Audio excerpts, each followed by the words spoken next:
வணக்கம். தினமலர்.com மாலை 4 மணி செய்திகள். முக்கிய நிகழ்வுகள். பிரதமரின் கனவு திட்டம் மேக் இன் இந்தியா பிரச்சாரம் துவக்கம். FDI என்றால் ஃபர்ஸ்ட் டெவலப்மெண்ட் இந்தியா என்று மோடி புது விளக்கம். வெற்றி மீது வெற்றி வந்து சேரும் மங்கள்யான். வண்ணப்படங்கள் எடுத்து தள்ளி அபாரம்.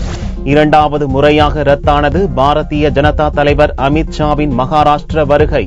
தொலைபேசி பேச்சிலும் தொகுதி உடன்பாட்டில் தீர்வு ஏற்படாததால் கூட்டணி முறியும் அபாயம். விரிவான செய்திகள்.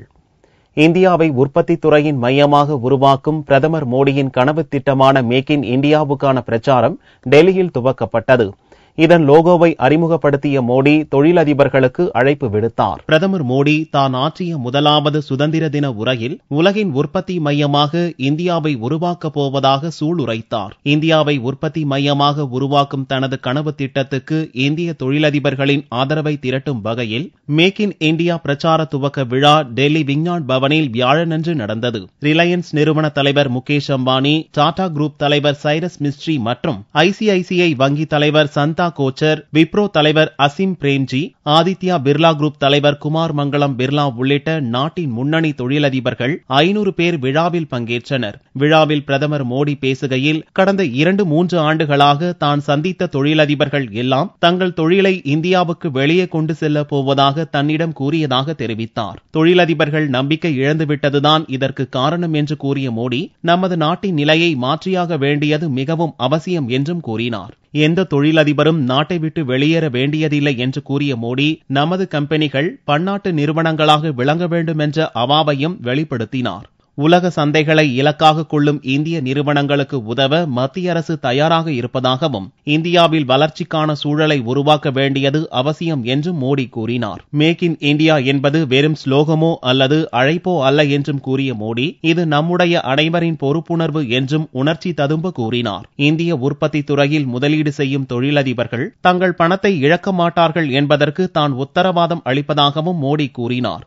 FDI எனப்படும் அந்நிய நேரடி முதலீடு வெளிநாட்டவருக்கு ஒரு வாய்ப்பு என்றும், இந்தியர்களை பொறுத்தவரையில் FDI என்பது ஃபர்ஸ்ட் டெவலப்மெண்ட் இந்தியா என்று உணர்ச்சி பெருக்குடன் கூறினார். जब मैं ये कहता हूं कि भारत के नागरिक के लिए जिम्मेवारी है, बाहर के लोगों के लिए अवसर है, मेरे FDI की परिभाषा ये है, भारतीयों के लिए है FDI फर्स्ट डेवलप इंडिया.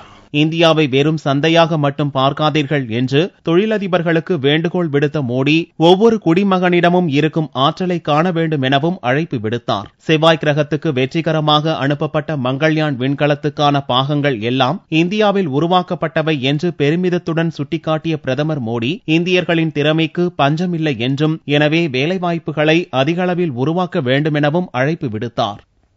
ஓராண்டில் 1.25 லட்சம் புதிய வேலைவாய்ப்புகளை தனது நிறுவனம் உருவாக்கி தரும் என்று முன்னணி தொழிலதிபர் முகேஷ் அம்பானி தெரிவித்துள்ளார். மேக் இன் இந்தியா பிரச்சாரத்தின் துவக்க விழாவில் ரிலையன்ஸ் இண்டஸ்ட்ரீஸ் நிறுவன தலைவர் முகேஷ் அம்பானி பேசினார். பிரதமர் துவக்கியுள்ள மேக் இன் இந்தியா பிரச்சாரம் இந்திய தொழில்துறை வரலாற்றில் சிறப்பான நாள் என்று வர்ணித்த அம்பானி, இன்னும் 12 மாதங்களுக்குள் 1.25 லட்சம் வேலைவாய்ப்புகளை தன் நிறுவனம் உருவாக்கும் என்றார். இந்திய தொழில்துறைக்கு பிரதமர் மோடி ஊக்கமளிக்கும் வகையில் செயல்படுவதாகவும் அம்பானி புகழாரம் சூட்டினார். இந்தியாவில் முதலீடு செய்வதை டாடா குரூப் உறுதியாக உள்ளதாக அதன் தலைவர் சைரஸ் மிஸ்ட்ரி தெரிவித்தார். மோடியின் மேக் இன் இந்தியா அழைப்பு இந்திய தொழில்துறையை புதிய உச்சத்துக்கு கொண்டு செல்லும் என்று ஆதித்யா பிர்லா குரூப் தலைவர் குமார் மங்கலம் பிர்லா தெரிவித்துள்ளார். விழாவில் மேக் இன் இந்தியா பிரச்சாரத்துக்கான சிங்க உருவம் பொறித்த லோகோவையும் பிரதமர் மோடி வெளியிட்டார். எந்திரத்தின் பற்சக்கரங்கள் அசோக சக்கரங்களால் அந்த லோகோ சிங்கம் உருவாக்கப்பட்டுள்ளது. மங்கள்யான் விண்கலத்தின் செயல்பாடுகள் வெற்றிகரமாக தொடரும் நிலையில் அது எடுத்து அனுப்பிய செவ்வாய் கிரகத்தின் வண்ணப்படங்களை இஸ்ரோ வெளியிட்டுள்ளது. செவ்வாய் கிரகத்தை ஆராய்வதற்காக இந்திய விண்வெளி ஆராய்ச்சி நிறுவனம் இஸ்ரோ மங்கள்யான் விண்கலத்தை கடந்த ஆண்டு நவம்பர் 5ஆம் தேதி அனுப்பியது. புதனன்று காலையில் செவ்வாய் கிரகத்தின் வான்வெளி பாதையில் மங்கள்யான் விண்கலத்தை வெற்றிகரமாக நிலைநிறுத்தி இஸ்ரோ விஞ்ஞானிகள் வரலாற்று சாதனையை நிகழ்த்தினர். செவ்வாய் வான்வெளி பாதையில் 421.7 கிலோமீட்டர் தொலைவிலுள்ள வான்வெளி பாதையில் தற்போது சுற்றி வரும் மங்கள்யான் விண்கலத்தில் மார்ஸ் கலர் கேமரா பொருத்தப்பட்டுள்ளது. அந்த கேமராவால் படம் பிடிக்கப்பட்ட புகைப்படங்களை மங்கள்யான் விண்கலம் பெங்களூரில் உள்ள இஸ்ரோ தலைமையகத்தில் உள்ள கட்டுப்பாட்டு அறைக்கு அனுப்பியுள்ளது. அந்த படத்தை இஸ்ரோ தனது முகநூல் பக்கத்தில் வெளியிட்டுள்ளது. இங்கிருக்கும் காட்சி இனிமையாக உள்ளது என்று மங்கள்யான் ட்வீட் செய்துள்ளது. இரும்பு வளத்துடன் செவ்வாய் கிரகத்தின் மண் இருப்பதால் விண்கலம் அனுப்பியுள்ள புகைப்படம் சிவப்பு நிறத்துடன் காணப்படுகிறது. புகைப்படத்தில் செவ்வாய் கிரகத்தின் மேற்பரப்பில் பெரிய அளவில் குழிகள் இருப்பது போல காணப்படுகிறது. அவைகள் அழிந்து போன எரிமலைகளாக இருக்க வாய்ப்பிருப்பதாக இஸ்ரோ வட்டாரங்கள் கூறுகின்றன. புகைப்படத்தின் இருள் சூழ்ந்த பகுதி செவ்வாய் கிரகத்தின் கனிம வளத்தை பிரதிபலிக்கக்கூடும் என்றும் விஞ்ஞானிகள் கருதுகின்றனர். பாரதிய ஜனதா சிவசேனா இடையேயான நீண்டகால கூட்டணி முறியும் நிலையில் உள்ளது. அமித்ஷாவின் மும்பை பயணம் தொடர்ச்சியாக 2வது நாளாக ரத்து செய்யப்பட்டதன் மூலம் இது உறுதியாகியிருப்பதாக கூறப்படுகிறது. மகாராஷ்டிர சட்டசபைக்கு அக்டோபர் 15ஆம் தேதி தேர்தல் நடக்க உள்ள நிலையில் பாரதிய ஜனதா மற்றும் சிவசேனா கட்சிகளிடையேயான கூட்டணி பேச்சுவார்த்தையில் தொடர்ந்து இழுபறி நீடிக்கிறது. மொத்தம் உள்ள 288 தொகுதிகளில் சிவசேனாவுக்கு 150 தொகுதிகள், பாரதிய ஜனதாவுக்கு 130 தொகுதிகள், கூட்டணி கட்சிகளுக்கு 8 தொகுதிகள் என்ற சிவசேனா தலைவர் உத்தவ் தாக்கரேயின் திட்டத்தை பாரதிய ஜனதா ஏற்கவில்லை. இதனால் அதிருப்தியடைந்த பாரதிய ஜனதா தலைவர் அமித்ஷா புதன்கிழமையன்று தனது மும்பை பயணத்தை ரத்து செய்தார். அவரது பயணம் வியாழக்கிழமைக்கு ஒத்திவைக்கப்பட்டு அதுவும் ரத்தானது. இதன் மூலம் சிவசேனா மீது பாரதிய ஜனதா கடும் அதிருப்தியில் இருப்பதாகவும், ஆகவே பாரதிய ஜனதா சிவசேனா கூட்டணி முடிவுக்கு வந்துள்ளதாகவும் அரசியல் நோக்கர்கள் சுட்டிக்காட்டுகின்றனர். இதை உறுதிப்படுத்தும் விதமாக சிவசேனாவுடன் கூட்டணி முடிந்துவிட்டது என்று பாரதிய ஜனதா மூத்த தலைவர் ஒருவர் டெல்லியில் தெரிவித்தார். 25 ஆண்டு கால கூட்டணியை காப்பாற்றுவதற்கான கடைசி கட்ட முயற்சியாக சிவசேனா தலைவர் உத்தவ் தாக்கரே வியாழன் பிற்பகலில் தொலைபேசி மூலம் பாரதிய ஜனதா தலைவர் அமித்ஷாவை தொடர்பு கொண்டு பேசினார். அவர்களது பேச்சிலும் எந்த முன்னேற்றமும் இல்லை என்று டெல்லி வட்டாரங்கள் கூறுவதால் வியாழன் இரவுக்குள் பாரதிய ஜனதா சிவசேனா கூட்டணி முறிவு அறிவிப்பு வெளியாகலாம் என்று எதிர்பார்க்கப்படுகிறது. இதனிடையே தேசியவாத காங்கிரஸ் கட்சியுடனான தொகுதி பங்கீடு முடியாத போதும் 118 தொகுதிகளுக்கான வேட்பாளர்களின் பெயர்களை காங்கிரஸ் அறிவித்துவிட்டது. வேட்புமனு தாக்கல் செய்ய 2 நாட்களே உள்ள நிலையில் காங்கிரஸ் தேசியவாத காங்கிரஸ் கட்சிகளிடையேயான 15 ஆண்டு கால கூட்டணியும் கேள்விக்குறியாக உள்ளது. பாரதிய ஜனதா பக்கம் தேசியவாத காங்கிரஸ் கட்சி சாயக்கூடும் என்றும் அரசியல் வட்டாரங்களில் பரபரப்பாக பேசப்படுகிறது. ஹிமாச்சல பிரதேச நீர்த்தேக்கத்தில் பேருந்து பாய்ந்து விபத்துக்குள்ளானதில் 25 பேர் பலியாகினர். மாயமான மேலும் 17 பேரும் இறந்திருக்கலாம் என்று அஞ்சப்படுகிறது. ஹிமாச்சல பிரதேச மாநிலம் ரிஷிகேஷில் இருந்து பிலாஸ்பூருக்கு தனியார் மினி பேருந்து ஒன்று சென்று கொண்டிருந்தது. பிலாஸ்பூர் அருகே வந்தபோது பேருந்து டிரைவரின் கட்டுப்பாட்டை இழந்து ஓடி கோபிந்த் சாகர் நீர்த்தேக்கத்தினுள் பாய்ந்தது.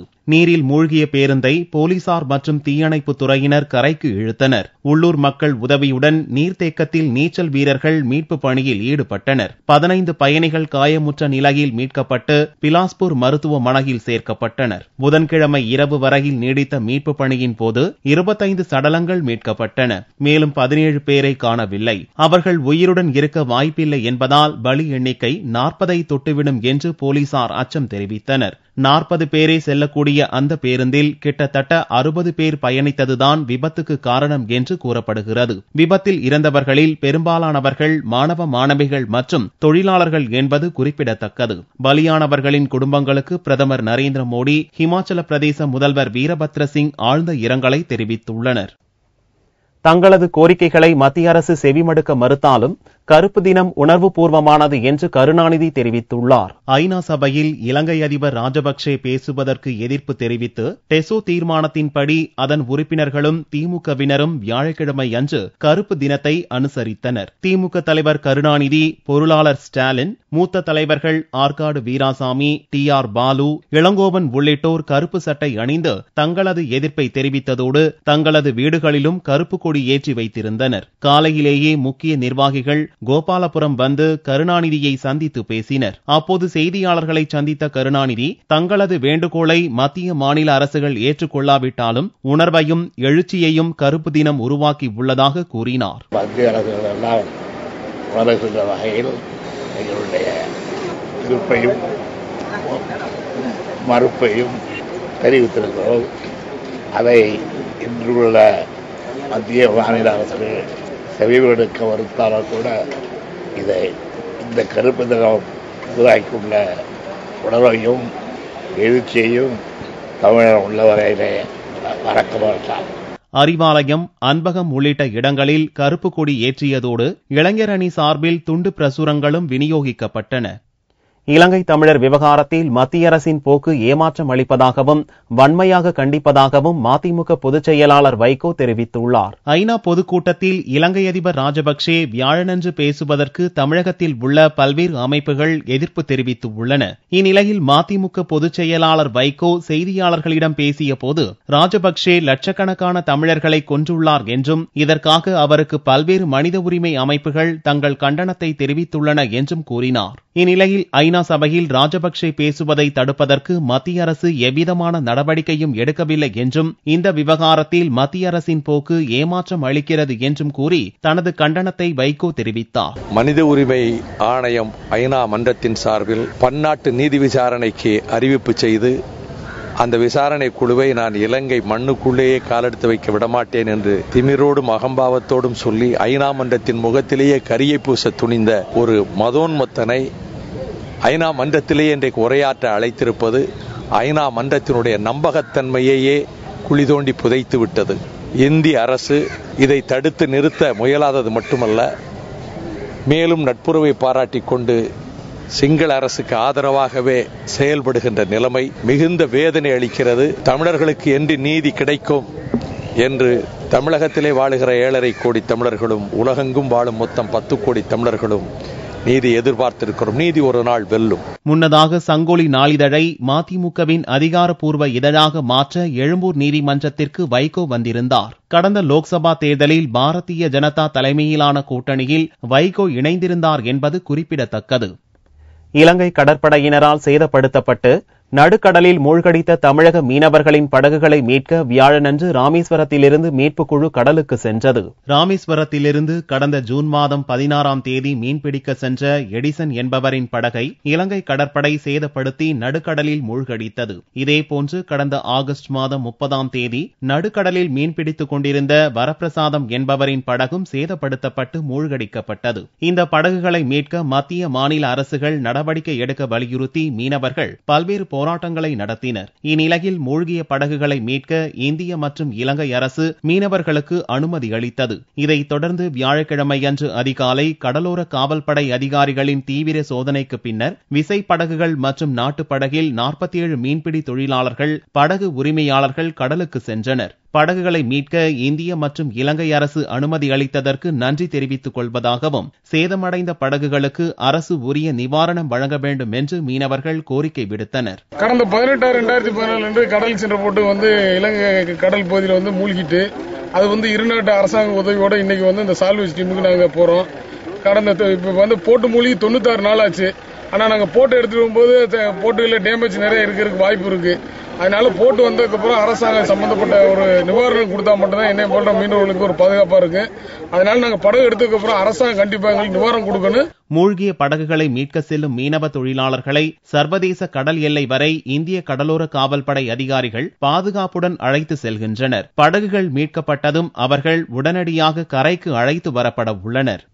திருப்பதி பிரம்மோற்சவத்தை முன்னிட்டு சென்னையில் இருந்து திருக்குடை ஊர்வலம் வியாழனன்று புறப்பட்டது. திருமலை திருப்பதியில் பிரம்மோற்சவம் செப்டம்பர் 26ஆம் தேதி துவங்குகிறது. இந்நிலையில் திருக்குடை ஊர்வலம் சென்னையில் இருந்து வியாழனன்று புறப்பட்டது. சென்னை பூக்கடை அருகில் உள்ள சென்னை கேசவ பெருமாள் கோயிலில் சிறப்பு பூஜைக்கு பின் திருக்குடை ஊர்வலமாக புறப்பட்டது. திருக்குடை புறப்பாட்டை கண்ட பொதுமக்கள் பக்தி பரவசத்துடன் கோவிந்தா கோவிந்தா என்று விண்ணதிர கோஷமிட்டனர்.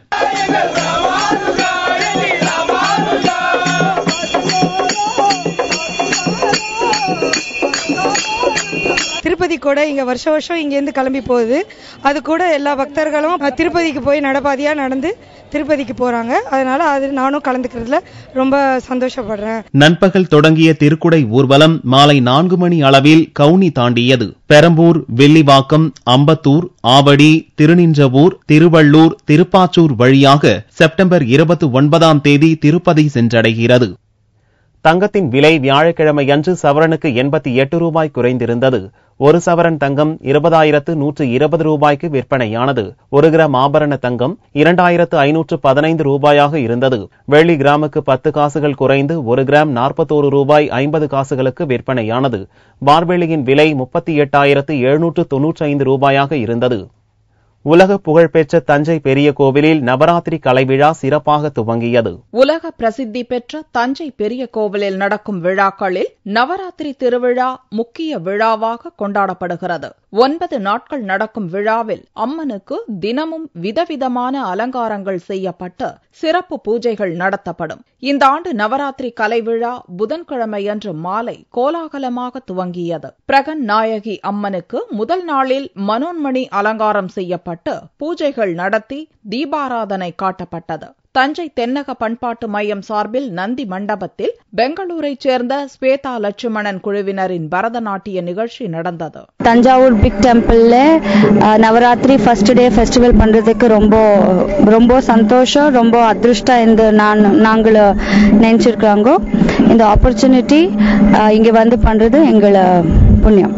இதேபோன்று புன்னைநல்லூர் மாரியம்மன் கோவிலிலும் நவராத்திரி திருவிழா சிறப்பு கொலு கண்காட்சியுடன் துவங்கியது. வரும் 3ஆம் தேதி வரை நவராத்திரி கலைவிழா நடைபெறவுள்ளது.